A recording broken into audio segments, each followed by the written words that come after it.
All right, well, lovely to be here and to have the opportunity to share something very simple with you.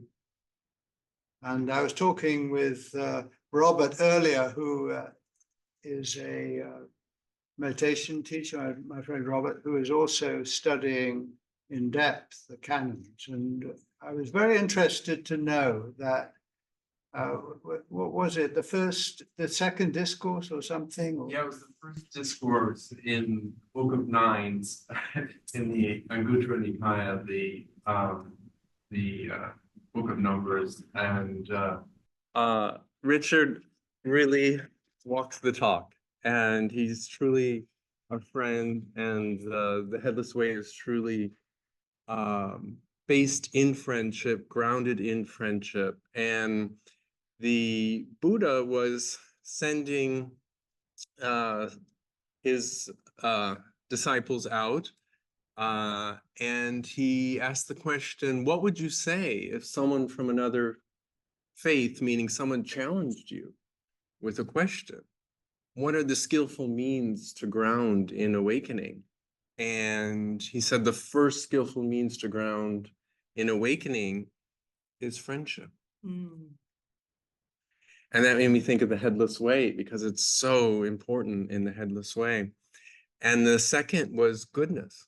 We ground in goodness. And the third, we ground in conversation. So we often think that we have to go to a meditation retreat and that we're going to attain awakening after a difficult process of sitting in silence. But if you actually bother to read the canon, so many people awoke when they were in conversation with the Buddha, or some other disciple, or some other awakened person. And so awakening happens in friendship, awakening happens in conversation, and it often did, and it still does. And so the fourth one was, well, when you're around good friends and having great conversations, and they're good people, that arouses energy in you. You can feel it. And that's the fourth way. And the fifth way was, when you're around when you have good friends and they're good people and you're having good conversation and your energy is aroused, it can take you to the end of the path. And that, I thought, was just a beautiful way to take you from friendship to conversation to awakening, to show you the end.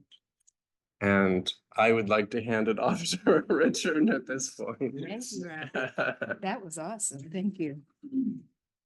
So this is about awakening, if you like, to your true nature, which Sachani described as like the sky. And it's conversation. Conversations are two-way. And so I'm going to invite you in some way or other to connect with me. It's a personal thing, this, I say. And I think that there's another place where the Buddha said, you'll never get to awakening by going. You'll only get it by coming. So we're going to move from there to here. And then there's a final little known part of that scripture, which says that you've got to be like a 5-year-old. I think he said 5. Very little known part of that scripture. Because 5-year-olds are still open and still attentive and haven't quite bought into what the world has told them, primarily about themselves. So I am going to invite you to notice a few very simple things about yourself. Certainly, I'm noticing it about me, and it is the most freeing, wonderful, liberating observation. So I'm going to ask you to do a few things this evening. You don't get to awakening by going, you get by coming, you see, and by, well, we'll see. So the Headless Way is quite unique. So be prepared to do some things you've probably never done before. And is about finding out, looking into, being aware of that sky-like awareness where you are. And then living from that. So I would like you to be aware that you cannot see your own face. See, I told you, you wouldn't be doing the normal things. See, I can't see my face. You're looking at me, and everyone here can see my face, but I can't. I'm the one in the room that I can see Richard there, but not here. And I bet you can't see your face. You see a bit of your nose, you've got sensations, but I imagine, is that true? I mean, can you see your face? No. See, already now we're conversing. See? And as soon as you start to be in conversation and converse, see, just by shaking your head a little bit, I get the message, and you're saying, no, I can't see my face, you see. So you're kind of beginning to affirm in public something. So here's another little thing. See, is you get to awakening to that sky-like awareness, not by going, but by coming. But let's go first. So point at the floor. This is direct your attention, because he didn't mean going to Varanasi or going to the Himalayas. He meant going with your attention out and then coming back with your attention. I say, but we test it. So you're going to travel with your attention from there to here. And to enable that, like that little known part of the scripture said, you've got to be like a child. So if you would, point at the floor to direct your attention. There you go. And look along your finger. That's it. Perfect. And there is there. Your attention is going out a few feet to the floor. So you can see something. So that's not nirvana. That's not the sky-like boundless awareness of your true nature. That's a thing with limits. Now you're going to move a bit closer, still going out. Your attention is still going out to your foot. Well, that's not the sky-like, boundless awareness that the Buddha was talking about, nirvana, spacious. Now point at your torso. So you're coming closer. This is coming closer, but you're still looking out, down at your torso. And there's another thing. So it's not sky-like awareness. It's limited. Got color and shape and movement. All right, here's the final one. You hold a finger out and point back at where everyone sees your head, and notice you can't see your head. And you're not going out anymore. I mean, you're going out to the finger, but the finger's pointing back to the place you're looking out of. And I say that's here. And I find no shape, no color, no head, no face, just boundless, open awareness. It's not a wow, it's an observation. So just keep pointing, have a good point at your true nature. At least I say I'm pointing at my true nature. And there's nothing to see here. People say, well, I can only see my finger. I don't know what you're talking about. Well, I can only see my finger. But may I add that I can't see my head here. I can't see my eyes. I can't see my nose. The Diamond Sutra, was it, or the Heart Sutra? No eyes, no mouth, no nose, no ears. Well, what on earth could the Buddha be talking about? Well, perhaps he's talking about you. Not going, but coming.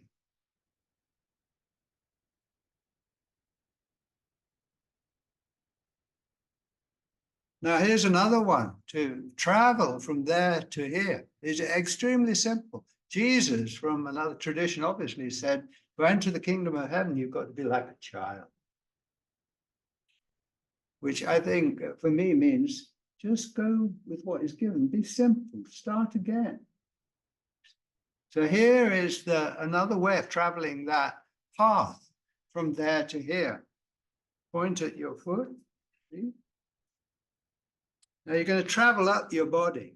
Actually, pause for a moment. There's a Zen story, or koan. It said, you know, what is enlightenment? Well, you've got to climb this pole, but keep climbing this pole. And then when you get to the top of this 100-foot pole, keep going. What does that mean? All right. Well, look down at your body. That's the pole. And you're going to point at the bottom of the pole, which is your feet.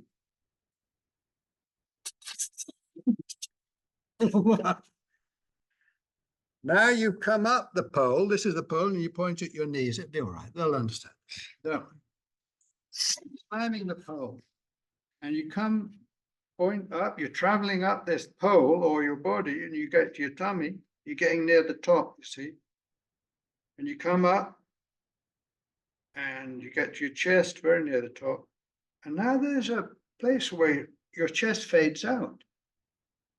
Understood? You can't, there it is. In fact, you could just outline that place where your chest fades out. That's the top of the pole. Right? Well, don't stop there, you see. Keep going above. So if you bring your hand up and point, that's above the body, above that 6 foot body. The Buddha said nirvana is within this 6 foot body. Well, it's just above it, I think. Now point out with your other hand. It's terribly simple, but we need sometimes things that we haven't done before to get us to look freshly. This is the view out and the view in. Where you come from, where you've arrived. And the view out is full of me and sounds and colors and shapes and the world and the room. The view in, for me, is just empty, empty. Yeah, nothing, open, space, awareness, sky-like, sky-like. Freely given. Now, when you look ahead, I don't know if you can see the room a bit like me, but anyway, something like that. I can see the wall at the far end. You see, there it is. So you can see the wall here or there, wherever, the one opposite. Now, as I'm looking ahead, I see the ceiling kind of opening out and the floor opening out and disappearing. The ceiling disappears here for me and the floor about here. And then the walls open out and I just see them disappearing. Wide, wide open, like a mouth opening.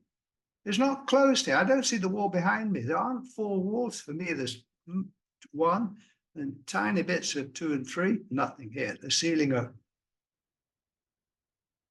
It's wide open. Wide open. It's the sky of awareness. Is where you are. Who would? I mean, it's so well hidden by being so obvious, so available. Now hold your hands out like this.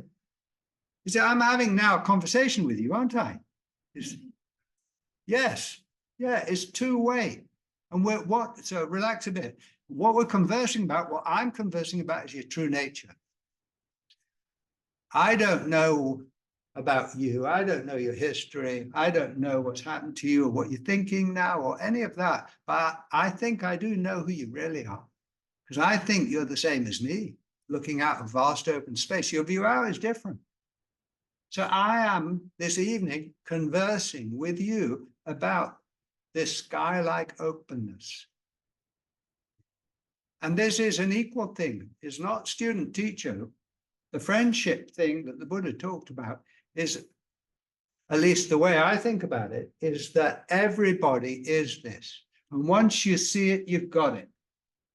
And so I can't see this sky-like openness, this headless openness where I'm more clearly or less clearly than you, even though I've been here 53 years. It's fresh now, simple, open. So hold your hands out like that. There they are, there. You're going to travel from there to here. The Buddha said, you can't get by going, you get by coming. So let's come. So you're looking up a bit, I suppose, just so you're not looking at me. You see your hands, a gap between them. You bring them back towards you. They get bigger and bigger and bigger, bigger and wider apart, and as wide apart as the room. And you keep going and they disappear into vast open space. You've just traveled from there to here. Now bring them out. And they emerge magically out of nothing. I go around the world reminding people they can't see their own head. But that is the simple, deceptively childlike gateway into the vast. We passed a Tai Chi place called Dragon Gate. This is Void Gate, Space Gate. Now, one of the things about Headless Way is we have some gadgets because it just makes it really memorable and easy to travel this journey. So maybe you can help with this. We call this these gadget technology of awakening. It's very vivid. So make sure that the one you've got has got a nice clear hole. If it's got any dirt in it, it's no good.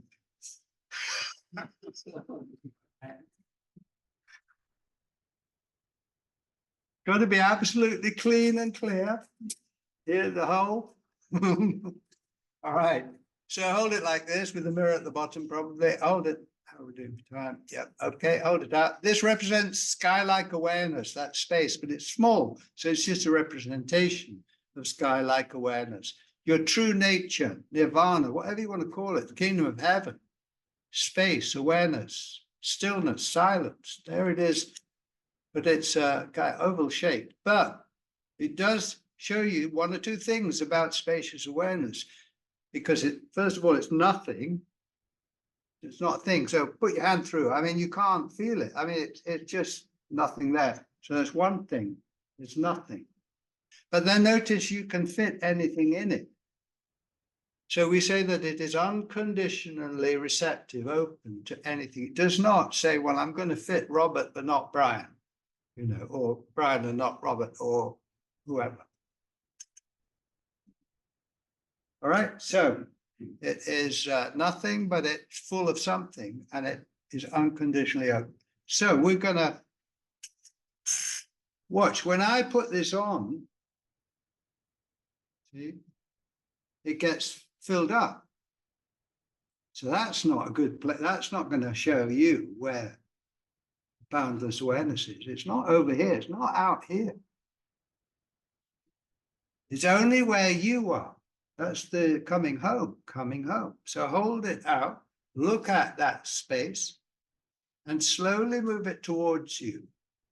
And watch it gradually grow bigger. And this is coming home. This is coming towards the place you're looking out of, towards zero. It gets bigger and bigger and bigger. Just observation. The top and bottom disappear. Sides get very wide. You're almost home. So stop where you can see the sides still. So it's still got a limit, that space, but it's got a lot more in it.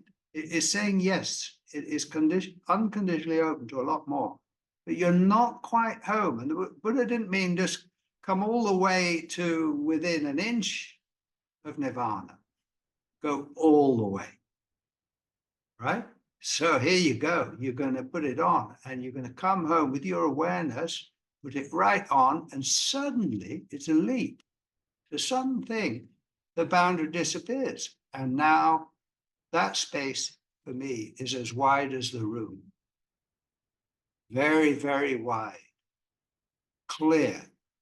Nothing full of everything. Unconditionally open to what is given, including my thoughts and feelings and sounds and sensations. Now keep that on. I know you might feel a bit embarrassed. You should do. Because if you look around at the others, they do look silly. You have to admit it. But there is one in this room who does not look silly. Put your hand up if it's you. Now, that is a very deep thing when you think about it, because we're so concerned with what we look like. As we grow up, we learn to see ourselves through the eyes of others, and we get just frozen by what people think and what, you know, just to look at you. And when you awaken to your true nature, it starts to heal that overemphasis on what other people think and feel about you. You know, for them that you look silly, but now you start to gain courage in your own point of view. And from my point of view, I do not look silly. I'm wide open space. See, and I believe that you're in the same liberating condition. How could you not be? Wide open space. That's the liberation of nirvana, is that space is not silly. It's not framed. You see, everyone else here has been framed by the card. Well, the one you are, your true nature, glorious true nature, not framed.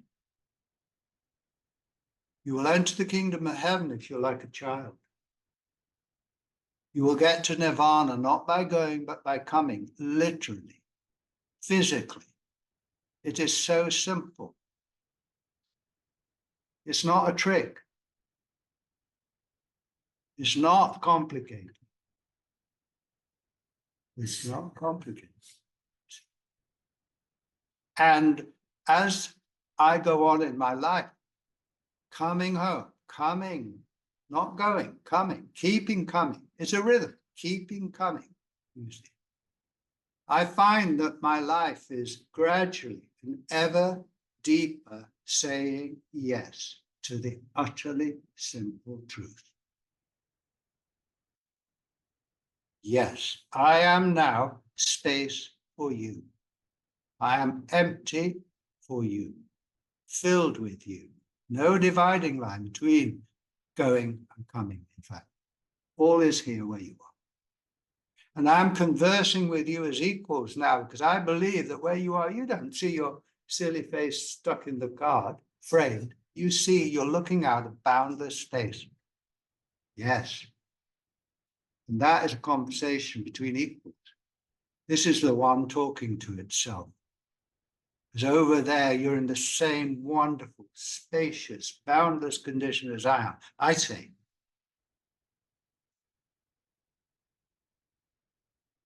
And I think the one became many, if you like, to converse with itself and to have friends and to celebrate its own being.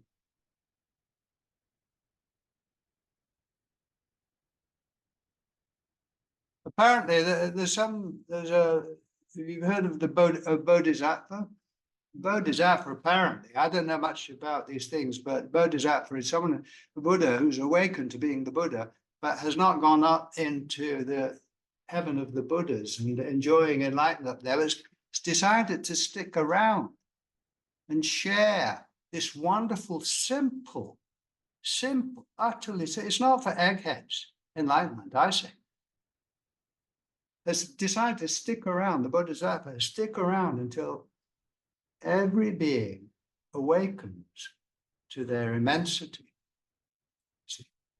But if the Bodhisattva thinks there are other beings, he's not a Bodhisattva. Because this is seeing that there's only one consciousness. The one is many, the many is one. It's a great paradox. Now, a magic trick. Once you enter nirvana, into this spaciousness, all kinds of beautiful, simple discoveries come your way. I mean, it's endless. It really is a fountain of endless creativity. I found 50 plus years, it never endingly, more and more surprising, more and more refreshing. As you say yes, as you keep coming, not going, coming. And coming is easy. But having friends that you share it with is infectious, is encouraging, is energizing, is inspiring, is loving, because it's love. Now, as you look ahead, you can make something come out of nirvana. You want to see something come out? I don't know. Look ahead and bring the card off. I mean, like a child, oh my God, where did that come from? Just came out of nowhere, I say. Now, we only have an hour or so this evening, so we can't go into everything, but we'll do as much as we can. I know you can feel something here, what happens with your eyes closed, you know. So we will feel our way. But now, the other aspect of you is your appearance, your individuality. What about that? About that, you see, that's important, incredibly important. So we look in the mirror, and there you can see your face. Now I say it's there. And as you hold your arm out, then your face is at arm's length, and it's practically in your hand. It's there. Do I see another face at the near end of my arm? Well, like a child, I look, and my arm comes back and disappears about the shoulder, that edge of the world, here, into nothing. I don't find a face here. And we call this traveling the 1 yard path, 1 meter path, something. So you put your other hand on the finger on the mirror. See, there, that's going, that's there, that's over there. That's your appearance there, your human appearance. Now, as you look at your face, keep looking at your face, but draw your hand up your arm. So you can see, you're looking at your face, but you just see your arm. You're traveling from there to here. You cannot get to nirvana by by coming. So you can, your attention kind of follows all the way up to the arm, and you're still looking at your face there, but you just, now you find that place where your finger disappears and reappears. That's the threshold between, I say, samsara and nirvana, between appearance and reality, between form and form. Yeah, there you are. There, it's as simple as that. It's a journey from there to here, from your appearance to your reality. Now, you see, like, I mean, so simple. Look at your face. And now try and put your face on, you see. So you bring it up to you. But you can't get it all the way.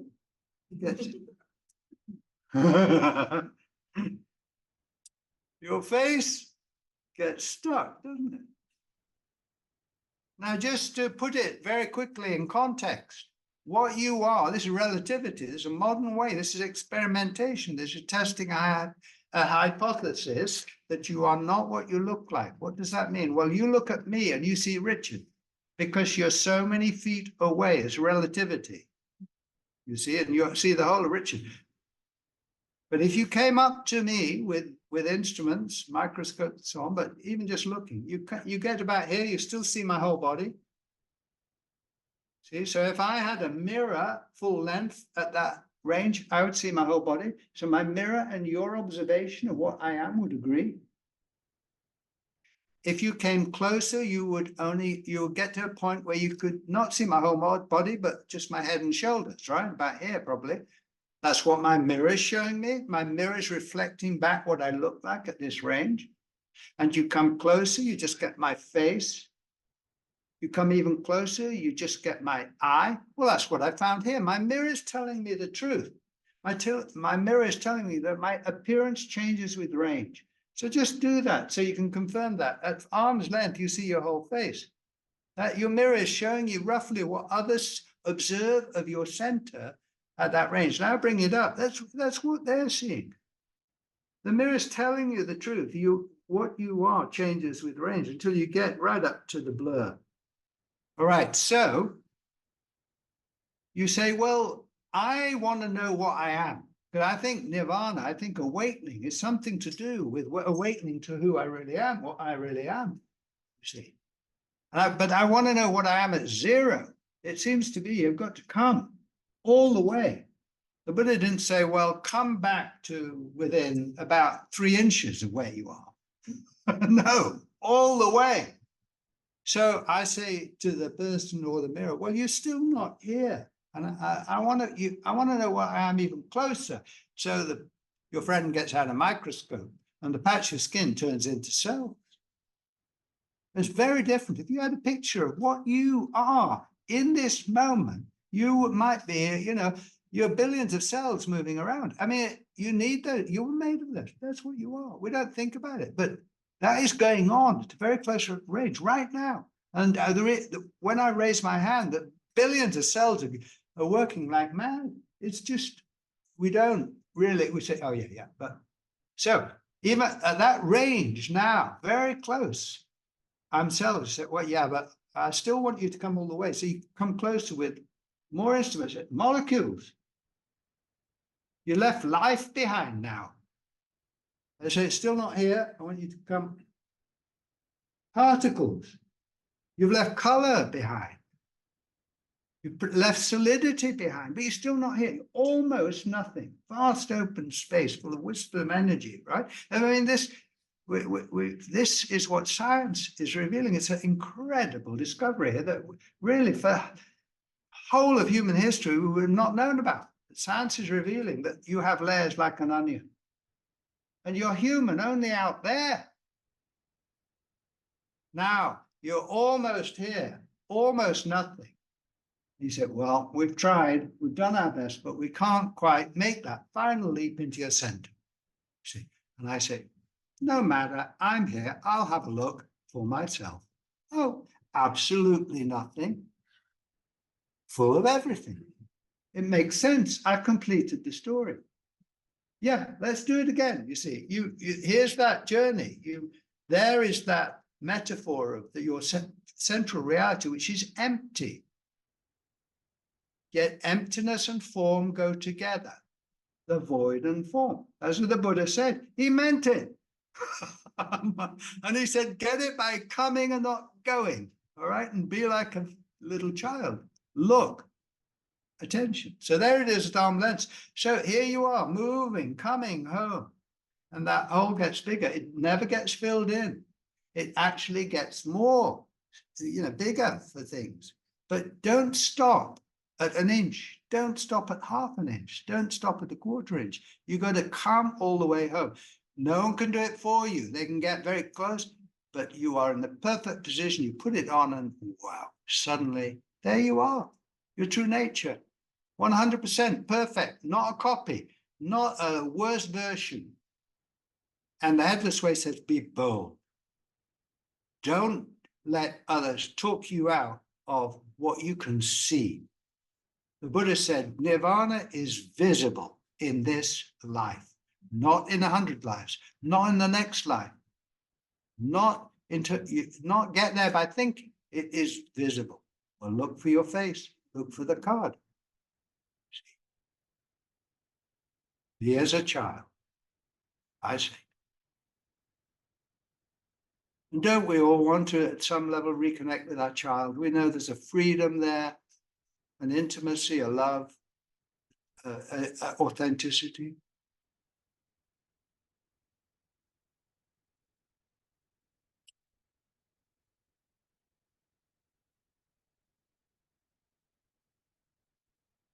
So one of the fantastic applications, you can pop that down if you want. Just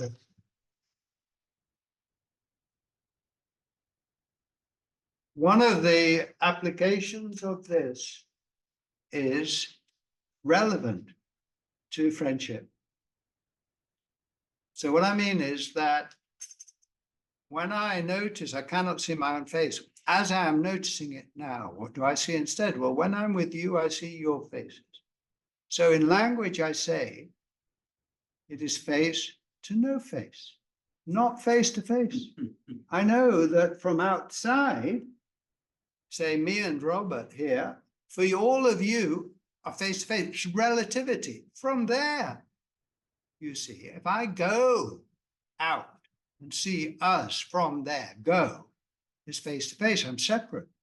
But if I come back home here, is face to no face, face to no face. I have your face instead of mine. I'm empty for you. No face here. Just take your hands again, put them like this, like horse binding. Huge, you see. Now, what do you see instead of your face between your hands? Well, you see everyone else's. Yeah.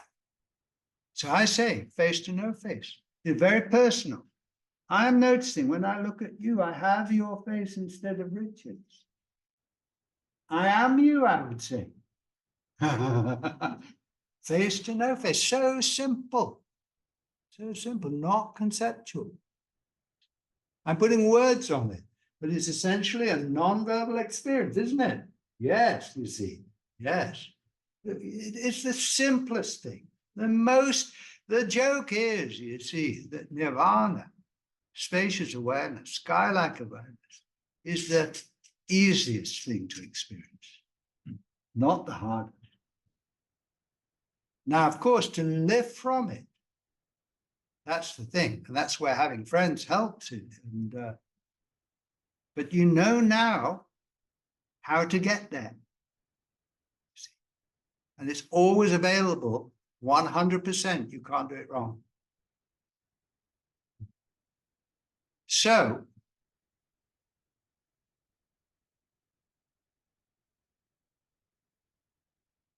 This face to no face.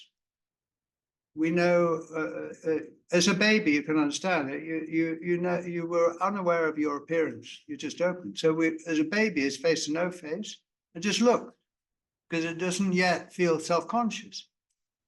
Growing up in imagination is going out 6 feet, turning around, looking back at yourself through the eyes of others. And we learn to do that through language and through the mirror, to see ourselves as others see us. So as children, we are still headless for ourselves, but getting our heads on through others, putting that mirror face on, imagining what you see and putting it on. And we build up this face that we can't see, this imagination. And then that means now that these eyes become threatening, because we feel judged, we feel seen, we feel made small. As a baby, as a child, I don't feel small, right? But as I start to learn and take on board all what you're saying, I feel small, and I feel separate, and I feel under inspection and under threat and frightened, see, and dare not look at people anymore. And society tells us that that is the way it is. Society is simply others seeing who we are from outside. So the headless way is saying, well, got that, need to understand others see you. Language is based on that. When I say I see you, it means what I'm doing is I'm empathizing. I'm seeing myself from your point of view and saying, that's me. You understand? Because I can't see me, but you can. And you're nodding, and I think, oh, well, they're nodding at Richard. I mean, I can't see Richard. You see, so I am out there, and all the time I'm speaking as if I am who you say I am. All right, empathy. It's very good, empathy. And you're speaking as if you are what I see you are. So we're putting ourselves in the other person's shoes in a way. All right, got that. But what the headless way is saying, now return and awaken to your point of view, not what others say you are. Because they're out there at 6 feet and you're here. Come home and notice what you are for yourself, which is headless, faceless, wide open, single eye, spacious for the world. But now, add on to what society is saying, I say, by starting to use language to identify this private openness that you are. Say it. Because when you start to converse, see, we're conversing all the time, verbally and non-verbally. We're just non-stop in this room, non-stop. But it's normal, it's all about, I am separate from you. Now, when I do the experiments and see this openness, I need to somehow remain awake to this, because the pressure is so non-stop that I am what you say I am. How do I stay awake to this? Well, part of the way is to have friends who understand this, like you do now, and to start to speak about it and to say, I have no face. Just to declare it in public. You see, that energizes me, that confirms it, and you're nodding and you understand, right? So now we are friends, equals, beginning to bring onto the front burner and explore the meaning of being headless, being spacious, being awake to our true nature. See? And one of the applications is, I say in language, because we've got to speak a new language or add on to the old language. See, having no face, the only face I've got now is yours. Yes? And you don't see what's your name? Laura. You don't see Laura's face, you've got Richard. All right? So now we're putting into language. It's powerful. Language is very powerful. See, so I could say I'm trading faces with you. You've got mine and I've got yours. Understood? Yeah. I could say I'm empty for you. I am you. There's no boundary. You're in me and I'm in you. Yeah. This is namaste. This is a profound thing to say to another. Not theory, but when you see it. Yeah. And this changes your relationships, because if you honor this now, and you start to just be aware of this when you're with others, and you act from that, then that is recognizing all beings is are yourself, right? You see there how easy it is, how simple is love, unconditional love. Does this mean that you don't have problems with people? No. Does this mean that you don't feel anxious sometimes? No, of course I do. Of course I do. But it's arising in this open space that is never hurt. So hold your hand out, you see, and look down your arm from you. All right, so here's another one before you do that, because we don't have a lot of time, so we're jumping through lots of things, but you've got this interesting thing. But I talk about the single eye. So just a useful metaphor to have. So what I mean is, very easy way of just pointing this out. You make a pair of glasses like this. See, put your fingers together. There's a dividing line between the two holes. Now put them on and watch what happens to the dividing line. What happens? Disappears. The two become one. One eye, one opening. It's not an eye, it's a space. Now take your hand and go all the way around. You're going around the whole world. That's the single eye. Your hands come in and out of it. Now, once you've seen that, you can't not see it, right? I mean, there it is. The cat is out the bag, right? The cat is out the bag. You see? Don't let them talk you out of it. Don't let yourself talk you. Have friends that you can share this with, because they'll be living from this. There'll be lots of challenges. And it's so supportive to have friends with whom you can say, so what do you do when you get stressed? How does being headless help you with being stressed? Please. What? Please tell us. I will. I'll share. So hold out your arm, look down your arm from your headless, wide open single eye. I'm laying it on. All right. You see your arm coming out of nowhere, and your hand. Then you can feel the sensations there in your hand. Yeah. So your arm and the sensations given in the wide open space. I'm using language. You now make your hand into a fist. It gets tense. There's the stress in the world. Does the space get tense? I don't find it gets tense. Tension is there. So just it's face to no face, tension, stress to no stress. Your nirvana is stress-free. But does that mean you never experience it? No. You travel from there to here, not by going, but by coming. There is stress. Here is no stress. Now apply the remedy of no stress to all those stressful situations. See and find out what happens.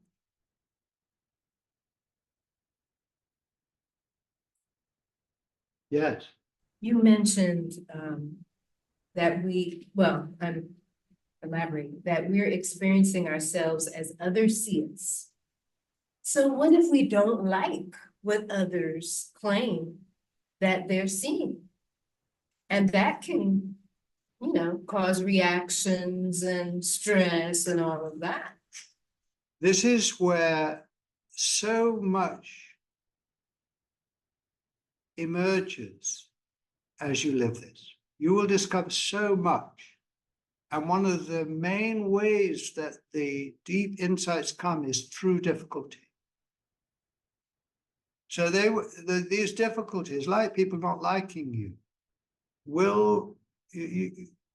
I can tell you what I think, my experience, but the richness will come from you processing that, from you experiencing that. But one of the things is that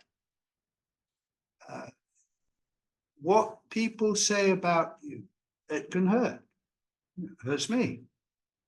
But it does not affect the space.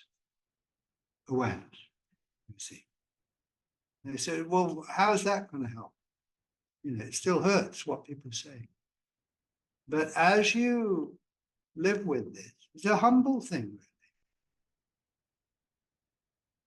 These difficulties drive you home. Because at one level, you can't sort that out.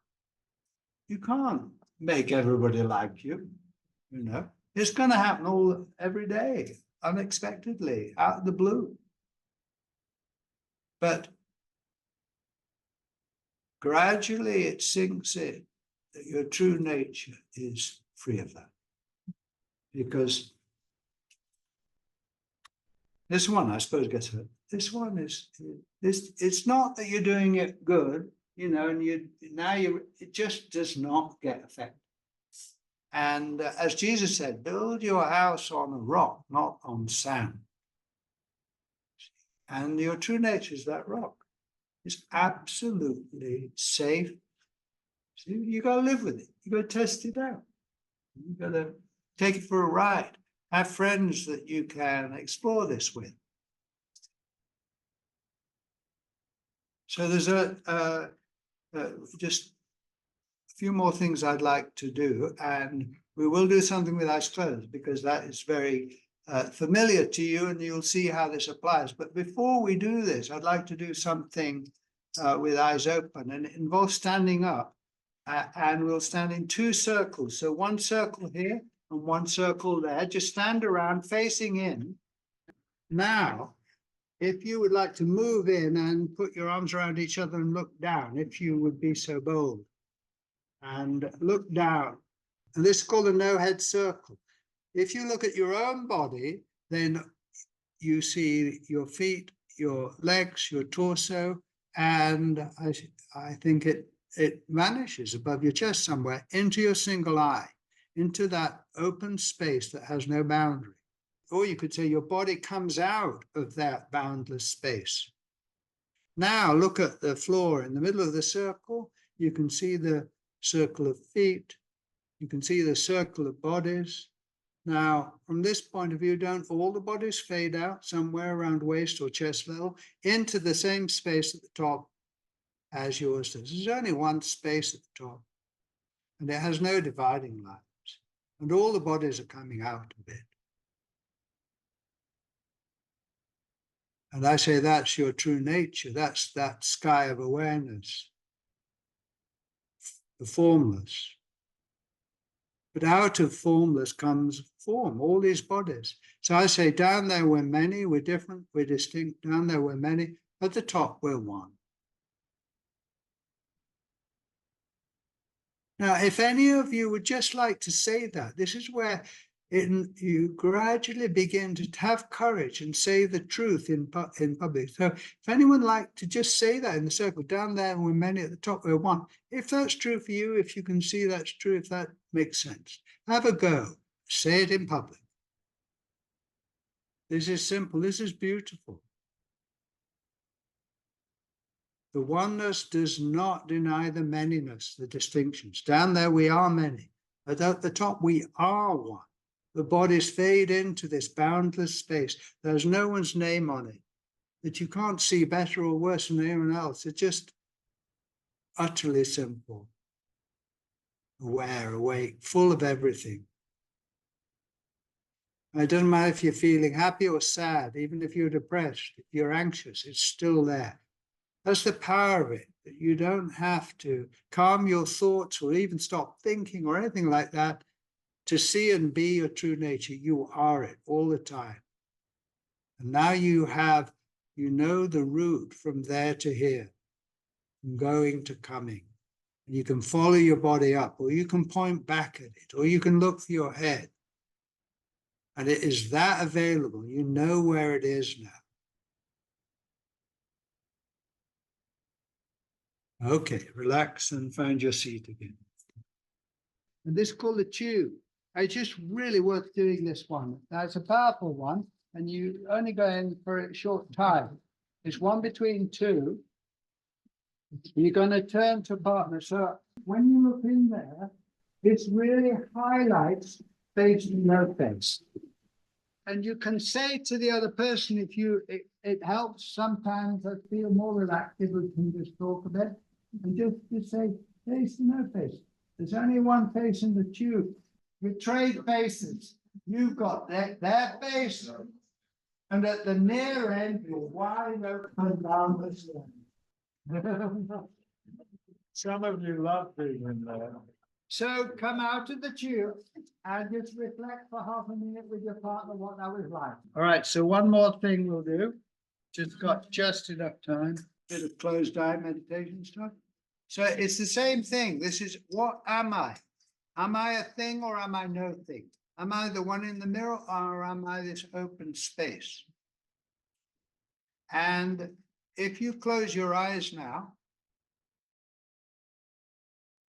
and it might be helpful if you can to imagine you're a baby. This is just a way of putting aside what you've learned about yourself. Because I'm going to ask you to just check out what you are. The heart of this is not to feel better or understand something. It is to attend to what you are. And then you can find out what you feel and think. And so I'm going to ask a very simple question. The conceit of imagining you're a baby is so you can put aside to a degree what you've learned. If you've just been born and you haven't even opened your eyes, so you've never looked in the mirror, you don't understand language, but we're just using that as a way of kind of letting us drop memory and imagination and what we know. And of course, there's a darkness, there are sensations, there are sounds. But just going by your experience now, not what you've learned, not what you've been told. How big are you? See, I can't say, I can't find an edge to myself. You see, if you go by the darkness, how big is the darkness?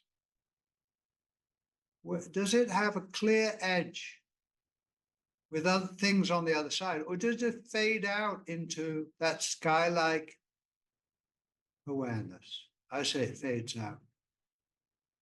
Or if you go by your body sensations, well, you have not yet learned what shape those sensations are. So if you go to the sensation you call your back, and you've got an image of your back, you probably got from the mirror or from a photograph or from some language. But if you haven't had that information come in yet, how long is that sensation? How wide is it? You have not yet got an image. It's just, people talk about the field of sensation. So if you go to the sensation of your whole body, what you call your whole body, people reframe it to help us drop memory and say, well, it's a cloud of sensation. A cloud is amorphous, doesn't really have a clear edge. So that sensation that you call your body, the cloud of sensation, how wide is it? What shape is it? What shape are you, in other words? That's the thing. Because nirvana, I say, your true nature, it's a question about what are you? Are you the one in the mirror? Are you a thing? Are you small? Well, no one can tell you except you. And I say, I find no boundary. I can't say how wide I am now. I mean, a very simple question. Or how deep I am. Or what shape I am. And I can't find a boundary between inside and outside. So, for example, you can hear my voice and society would say that's outside. And then you say you've got ringing in the ears, which I do have, something like that. I say that's inside. All right, got that. I've learned that. That's very useful. But let's say I'm a baby and I've I've got this, where is the boundary that tells me that the sound of Richard's voice is outside and the ringing in my ears is inside? They're both arising in one boundless awareness, I say.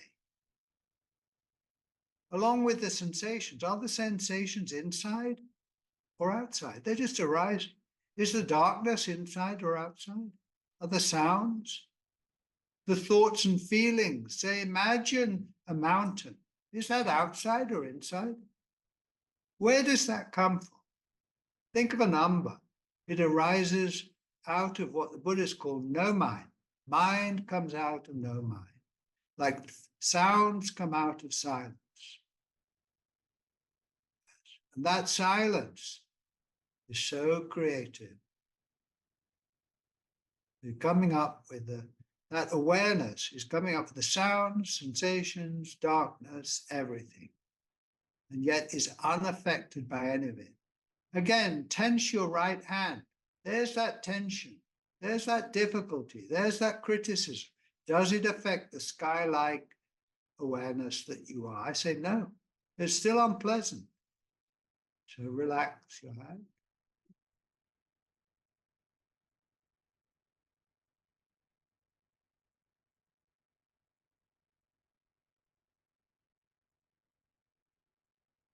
Now open your eyes. What changes? The view changes. The darkness is replaced by the people. But the sky-like awareness is the same. Close your eyes. The people have gone. Rich is gone in terms of appearance and is being replaced by this darkness. There's still a single eye, single awareness, without a boundary, without an edge. Now open your eyes. See? Essentially, nothing changes. True? Yes. Yes. You see. And finally, we are moving into a society where this is understood, accepted, seen, experienced, starting to be part of the conversation. Why are we repressing awareness of our true nature? Why are we not conversing with it? Why is it not part of our friendship? It is the core, the center, the heart. It's what makes us. So a real delight to share this vast openness that we all are with you. To come home together, yes? Yes, you see.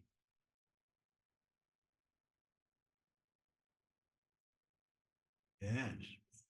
And Brian will say a little bit about the forming community we have in the DC area.